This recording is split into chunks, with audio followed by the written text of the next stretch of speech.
আল্লাহ গো, তুমি কোন জায়গায় বসে থাকতেছ আল্লাহ? আমার বাচ্চাকে নিয়ে কই যাবো আমরা? এতগুলো মানুষ, আল্লাহ তুমি সাহায্য করো। বাচ্চাকে নিয়ে কার আশ্রয় দাঁড়াবো আল্লাহ?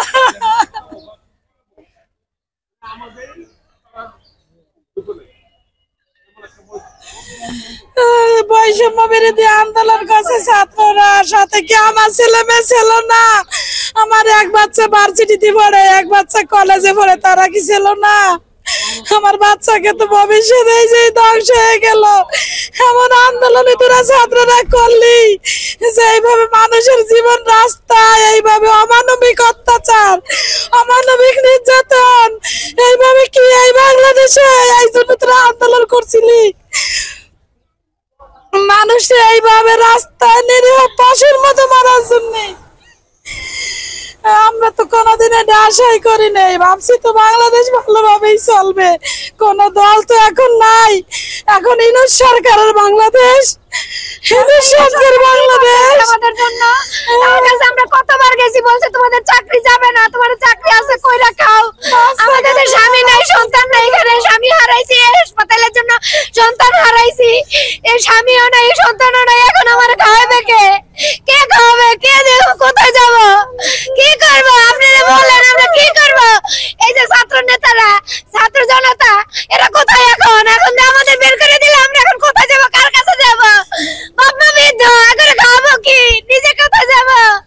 বলেন, আমার এত বড় সন্তান মারা গেছে, হাসপাতালে বেতন দেয় না, সেই নিজে করোনার মধ্যে ডিউটি করে যাও, এক সন্তান আসছে, সেই সন্তান করোনার মধ্যে মারা গেছে। এখন আমি কি করব? কোথায় যাব? কার কাছে যাব? কি খাবো? আপনারা বলেন। এই যে এরকম করে হুট করে ডিউটি অবস্থায় মানা করে দিল, মানা করে দিলে আমি অসুস্থ মানুষ, মানা করে দিলে এখন আমাদের অন্য জায়গায় চাকরিও হবে না। আর যে বাপ মা খাওয়াবে তারও অবস্থা নাই, কোথায় যাব? কি করব? আপনারা বলেন, কি করবো? তুলা মানুষ, সবাই ঘরে 5 জন 6 জন আছে, অনেক আমাদের সাথে সবাই, অনেকেরই স্বামী মারা গেছে, অনেকেরই স্বামী ছাইরা চলে গেছে, চাকরি করে বেতন নাই গা, তারা কি করবে? কেউ হাজবেন্ড মারা গেছে, কেউ সন্তান প্রতিবন্ধী। আমার তো সন্তানও নাই, স্বামীও নাই, আমি কার কাছে যাব? বৃদ্ধ বাবা মা, আমরা এখন কি করবো বলে দেন? আমরা কি করবো? আমাদের তো কোনো আশ্রয় নাই। এই সামান্য একটা চাকরি করে খাইতেছিলাম গোমুত চালায়া, 15 মাসের বেতন নাই। আমরা কি করবো? কোথায় যাব? আমরা তো জানি না কিছু। আমি 2টা বাজে আমার ডিউটি ছিল, 2টা বাজে আসছি, এখন শুনতেছি যে আমার চাকরি নেই। কিন্তু এটা তো আমাদের আগের থেকে ওইভাবে বলা হয় নাই।